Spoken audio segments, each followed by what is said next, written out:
오늘 우리에게 주신 하나님 말씀은 에스겔 34장 7절에서 10절입니다. 구약 성경 에스겔 34장 7절에서 10절 1204페이지입니다.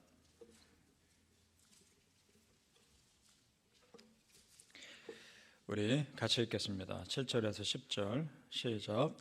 그러므로 목자들아 여호와의 말씀을 들을지어다. 주 여호와의 말씀에 내가 나의 삶을 두고 맹세하노라. 내 양떼가 노략거리가 되고 모든 들짐승들의 밥이 된 것은 목자가 없기 때문이라. 내 목자들이 내 양을 찾지 아니하고 자기만 먹이고 내 양떼를 먹이지 아니하였도다. 그러므로 너희 목자들아 여호와의 말씀을 들을지어다.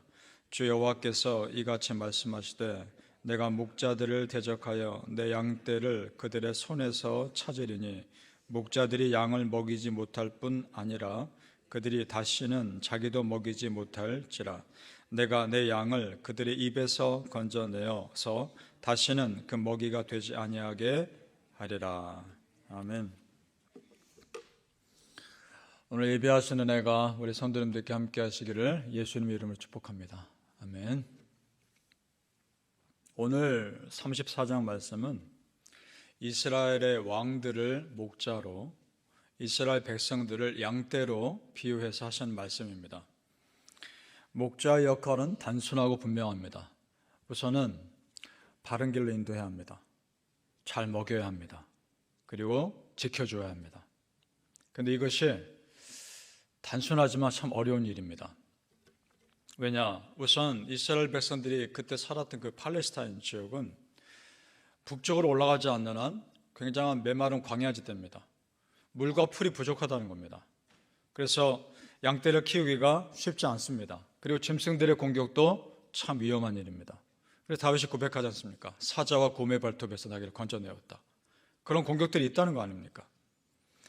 성지순례 가보면 버스를 타고 가다 보면 아무 나무도 없는 민둥산인데 정말 돌장만 있는 그런 산인데 이렇게 멀리서 보면 흰 줄이 쭉쭉 가 있는 산들이 있습니다. 누가 물어봤던 기회가 납니다. 저게 뭡니까? 그랬더니 가이드가 하는 말이 목자가 양떼들을 끌고 간 자국입니다. 양떼들이 목자들 따라서 쭉 간 자국이 줄처럼 보이는 겁니다. 그러면서 하는 말이 저곳에 올라가면 풀이 없을 것 같은데 듬성듬성 그래도 있다는 겁니다. 그런 데서 양떼들을 먹인다는 거죠. 그러니 얼마나 양떼를 키우기 어렵습니까? 그런 환경 가운데. 그리고 우리가 흔히 알듯이 목자가 그림에서 보듯이 흰 옷을 입고 흰 양떼들을 키울 것 같지만 그렇지 않다는 거죠. 양떼들이 씻지 못해서 다 회색이고 그런 양떼들을 키우니 목자들도 깨끗하지 못하고 냄새가 난다는 겁니다. 그렇게 쉽지 않습니다. 그런 곳에서 목자로 산다는 것 낭만적이지 않습니다. 생존입니다. 이런 중요한 목자 역할을 해야 할 이스라엘 왕들이 제 역할을 하지 못했다 말씀합니다. 그래서 이스라엘 백성들이 짐승 같은 이방 나라에 짓밟히며 먹잇감이 되었다 말씀합니다. 심지어 이스라엘 왕들도 백성들을 먹잇감 삼아서 자기 권력들을 누렸다라고도 선포합니다. 8절을 보시죠. 제가 읽어보겠습니다. 8절입니다. 주 여호와의 말씀에 내가 나의 삶을 두고 맹세하노라. 내 양떼가 노략거리가 되고 모든 들짐승의 밥이 된 것은 목자가 없기 때문이라. 내 목자들이 내 양을 찾지 아니하고 자기만 먹이고 내 양떼를 먹이지 아니하였도다. 목자가 없기 때문이라. 가장 큰 문제는 목자 자체가 없기 때문이 아니라 진정한 목자가 없기 때문이라 이 말입니다. 지금 있는 목자들은 자기 이익만을 쫓는 거짓 목자라 이 말입니다. 지금 이 상황 보시고 하나님이 그 백성을 불쌍히 여기시는 겁니다. 이 내용 보니까 모세의 기도가 생각납니다. 모세가 자기가 죽을 것을 하나님으로부터 듣고 후계자 세워달라고 기도하면서 이런 내용을 기도합니다.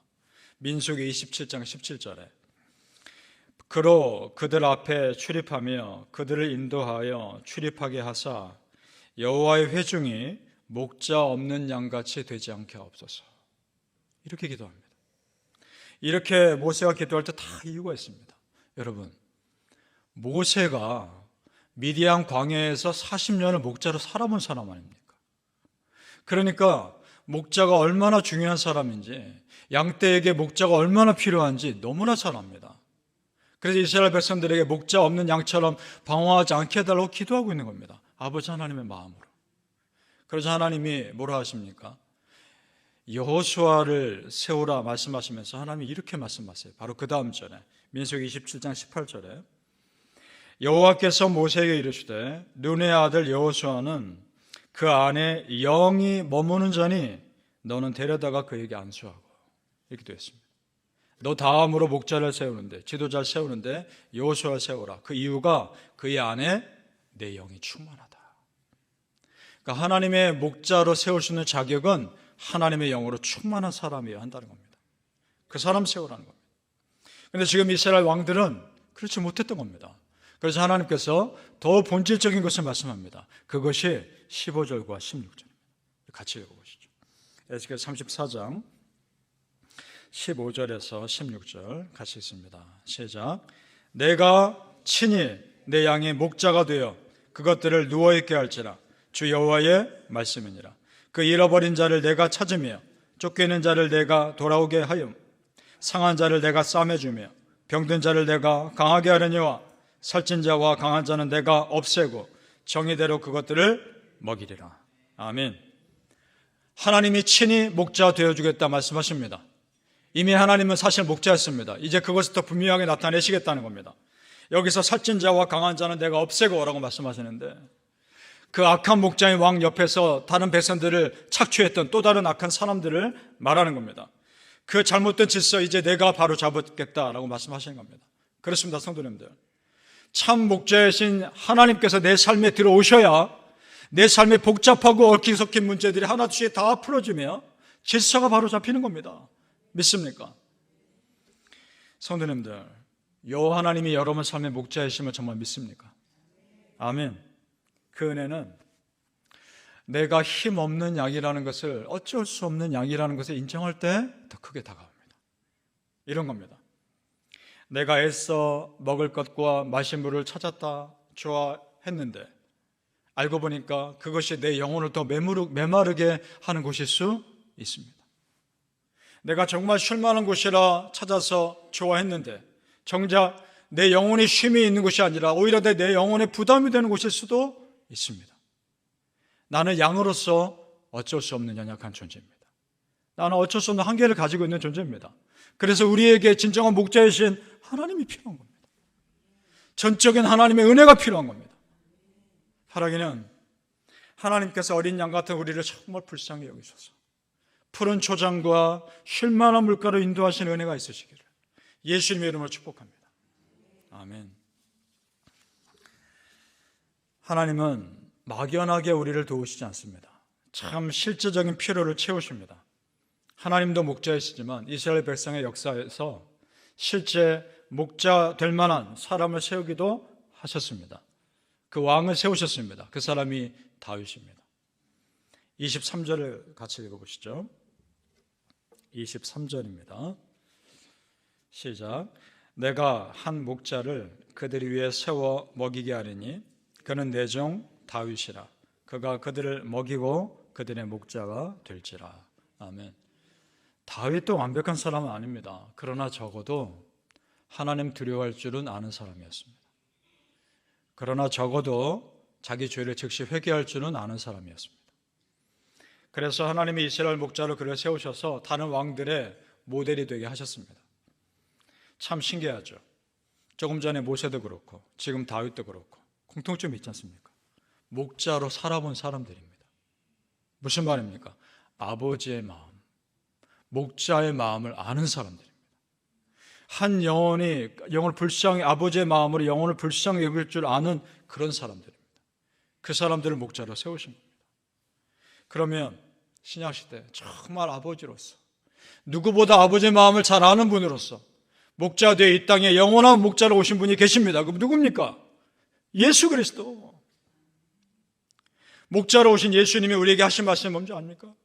마태복음 9장 36절에 이런 말씀 하셔요. 무리를 보시고 불쌍히 여기시니 그들이 목자 없는 양과 같이 고생하며 기진합니다. 아멘. 목자신 예수님 보시기에 목자 없는 양처럼 방황하며 지쳐있는 그 영혼들이 우리가 불쌍히 보이셨던 겁니다. 성도님들, 우리에게 이미 참 목자 계십니다. 예수 그리스도십니다. 믿으십니까? 내가 잘못된 길 가면 지팡이로 날 이끄실 겁니다. 내가 지쳐있으면 쉴 만한 물꼬에 인도하실 겁니다. 내 목자니까, 나의 목자니까. 이미 내 삶의 목자이신 그 하나님의 은혜가 지금 나에게 있습니다. 이 은혜를 알고 있는 다윗이 뭐라고 고백합니까? 시편 23편 1절과 2절에 여러분 다 아시죠? 이렇게 고백합니다. 여호와는 나의 목자시니 내게 부족함이 없으리로다. 그가 나를 푸른 풀밭에 누이시며 쉴 만한 물가로 인도하시는도다. 아멘. 여호와는 나의 목자시니 내게 부족함이 없으리로다. 이 고백은 그저 나온 고백이 아닙니다. 오랜 실수와 수많은 부대낌 가운데서 지켜주신 하나님을 직접 경험한 다윗이 그의 인생의 고백을 하고 있는 겁니다. 성도님들, 정말 다윗이 부족함이 없었겠습니까? 부족함이 있죠. 하지만 목자이신 하나님이 있는 것만으로도 괜찮다. 이 고백인 겁니다. 바로 그래서 성도님들, 진정한 목자이신 하나님 믿으시고 목자이신 여호와 하나님이 계시니까 나는 괜찮다, 이런 고백할 수 있으시기를 예수님의 이름으로 축복합니다. 아멘. 기도하겠습니다. 아버지 하나님, 나의 목자이신 하나님이 계시니까 괜찮습니다. 예수님이 이미 나의 목자이십니다. 목자 없이 방황하지 않게 하여 주옵소서. 이미 목자가 계시기에 그 예수님 붙잡으며 살게 하옵소서. 푸른 초장과 쉴 만한 물가로 인도하여 주옵소서. 내가 푸른 초장과 쉴 만한 물가로 생각해서 찾았던 그곳이 오히려 나를 메마르게 하시는 곳이었음을 깨달을 때가 얼마나 많은지요. 내가 쉴 만한 물가로 생각해서 찾았는데 그곳이 나를 쉬게 하는 것이 아니라 나를 더 힘들게 하는 곳이었는지, 그런 곳이었는지 얼마나 그런 때가 많았는지요. 아버지 하나님, 참 우리는 부족합니다. 하나님의 은혜가 전적으로 필요합니다. 진정한 목자이신 하나님이 필요합니다. 아버지여, 우리 성도님들에게 목자 되어 주시옵소서. 쉴 만한 물가로 인도하여 주옵소서. 푸른 초장으로 인도하여 주옵소서. 정말 주의 지팡이의 막대기로 나를 지켜주시옵소서. 이 사망의 음침한 골짜기에서 나를 붙들어 주시옵소서. 그 고백이 우리의 고백이 되게 하여 주시옵소서. 감사하며 예수님의 이름으로 기도합나이다. 아멘.